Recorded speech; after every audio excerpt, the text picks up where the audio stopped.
भारत देश के समस्त देशवासियों को होली पर्व की बहुत बहुत ढेर सारी शुभकामनाएं।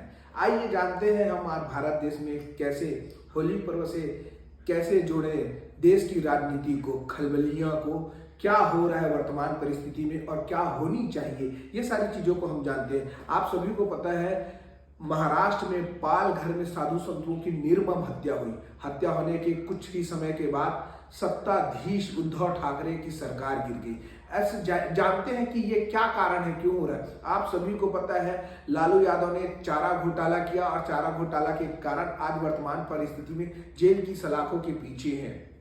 आप सभी को पता है यासीन मलिक जिन्होंने पंडिती कश्मीरियों को बेघर किया और आज वर्तमान परिस्थिति में वह जेल की सलाखों के पीछे है। लगातार ऐसे घटना होते हैं जब भी भारत देश के सत्ताधीश लोग अपने आप अपनी शक्ति को अपार समझते हैं तो वो सोचते हैं कि हमारे ऊपर और कोई नहीं है, लेकिन यह गलत है। जब बिल्ली दूध पीती है तो वह सोचती है मुझे कोई नहीं देख रहा है, लेकिन जब बेलन फेंक कर मारा जाता है तब बिल्ली भगती है। वैसे ही हमारी सारी गतिविधियों पर भगवान त्रिकालदर्शी शिव की नजर है, हरि की नजर है। तो हम समझते हैं भारत देश की राजधानी दिल्ली के उप मुख्यमंत्री मनीष सिसोदिया जी ने शराब घोटाले के मामले में आज जेल की सलाखों के पीछे है।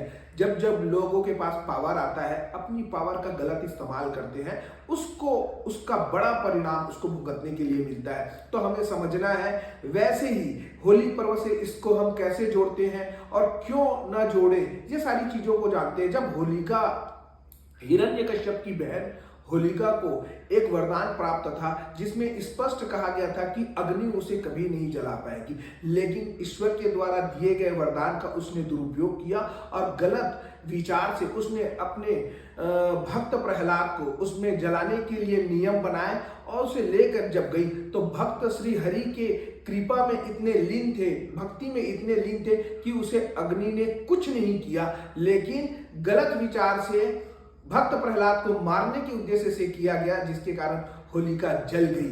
तो इसी के कारण मैं बार बार भारत देश के सत्ता में बैठे राजधीश न्यायाधीशों से मैं कहना चाहूंगा कि जब आपके पास आपको हमेशा सदैव सत्ते पे रहना है, सत्ता में काबिज रहना है, तो आप एक नियम बांधकर काम कीजिए। भारत देश की जनता को सदैव ईश्वर स्वरूप मानिए और ईश्वर स्वरूप जानकर जब आप कार्य करेंगे तो सदैव आप सत्ता पे रहेंगे। लोग ये सोचते हैं कि हमें कोई नहीं देख रहा है, लेकिन हर गति पर भगवान की नजर है। मैं बार बार आप लोगों से कहना चाहूंगा कि आपको सत्ता में काबिज रहना है तो आप सदैव ऐसे कार्य कीजिए कि कोई गुनाह ना कीजिए, अच्छे कार्य कीजिए, लोगों को सुख दीजिए, शांति दीजिए और ऐसा व्यवस्था बनाइए ताकि भारत हमारे पूरे देश में खुशहाली रहे। क्योंकि जब जब देखा गया है देश के अलग अलग राज्यों में करप्शन ने अपनी चरम सीमा पार कर दी है। आज भारत देश को सुरक्षित रखने की जिम्मेदारी है। तो मैं आप लोगों से होली पर्व के माध्यम से प्रार्थना करते हुए मैं स्पष्ट कहूंगा, आओ हम चलते हैं हिंदू राष्ट्र की ओर, आओ हम चलते हैं देशवासियों के साथ कदम से कदम मिलाने की ओर। होली पर्व की मैं पुनः बधाई देता हूं। मेरा नाम विशाल राघव प्रसाद ताम्रकार है। मैं लक्ष्य सनातन संगम का राष्ट्रीय सलाहकार हूं। यह उद्देश्य मेरे दोस्तों, मेरे मित्रों के निवेदन पर मैं इस वीडियो को बनाया हूं। आप सभी को पुनः प्रणाम। सभी को जय सिया राम।